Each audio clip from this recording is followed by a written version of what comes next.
that shit. Well, I'm back. This one happened a few years back. I used to live in a town, Lexington, South Carolina. Lexington is a up and booming little town. It's growing super fast. It's full of people. The traffic's horrible. It's almost like a miniature city. Well, I'm from the country, and when you take country into the city, crazy things happen. One night, me and my two boys we were going to get.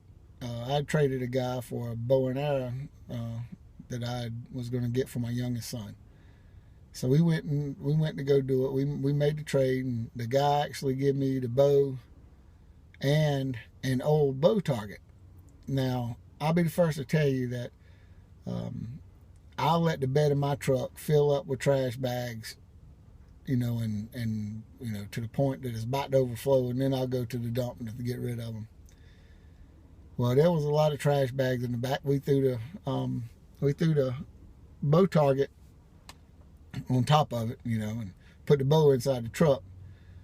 Well, my youngest son, we was coming back home, and my youngest son was driving. My oldest son was in the passenger side, and I was in the back seat, kind of laid over in the seat, about to go to sleep. I was tired.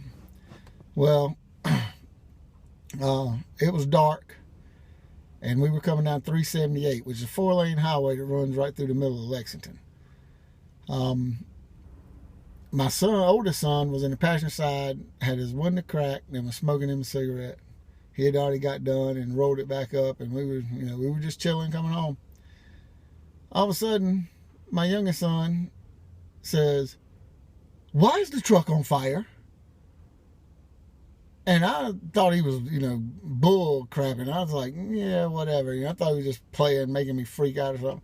Well, I sit up, and when I sit up and look, as I'm sitting up, the back of my truck is not only on fire, this bitch was flaming. Flames were above the roof of the truck, over the toolbox, above the roof of the truck, just blazing. And the first thought that crossed my mind was, oh my God, the gas tank of this truck is beneath this thing, beneath that fire. So I hit full panic mode, just like that. I said, I gotta just scream, pull over, get me the hell out of here. So we pull over. He whips over in the middle of the median. We jump out, and I'm freaking out. I got to get the fire out of the truck because it's already catching my bed liner on fire and blah blah blah. And so I know I got to get the fire out of the truck. So what I do is probably the most redneck thing this damn town had ever seen. There I was in the middle of 378. Cars had done stopped on all 4 lanes. And I was raking the fire out of the back of the truck along with the trash and everything else that was on fire, all out in the middle of the road with a set of 8-point deer antlers. That's all I had. Well, I'm freaking out because this thing's blazing to the point that I think the whole truck's going to be a total loss. I think it's just going to end up burning up. So I yell at my oldest son to get all the important stuff out the truck. This fool reaches in the truck, grabs his Jordan high tops, and takes off running down the road. Out of the bow and all the other stuff that I had in my truck that was expensive, he grabs his damn shoes and just takes off down the highway. And all I could do was say, "Dylan, really?" So I screamed at Hunter to get the bow and stuff out of the truck at least. And a guy had pulled over and come up to him, and he said, "I'm a volunteer fireman. I was behind you." He said, "I got the fire department on the way." So the fire department comes, blocks off all 4 lanes of the highway, and they got trucks everywhere.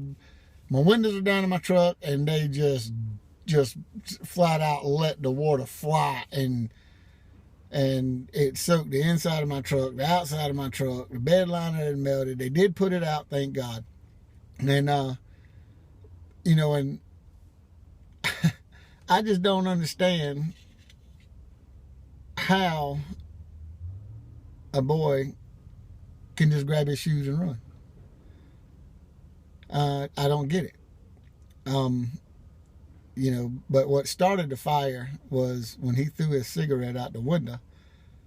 It went back there and caught either the trash or the Bow Target one on fire, and it went from there. But that was an experience I will never forget. And I know the people that was sitting around in their cars had to start videoing this and look at this redneck crap right here, because with the 8-point antlers raking fire out all over the highway. Unbelievable. This kind of crap only happens to me.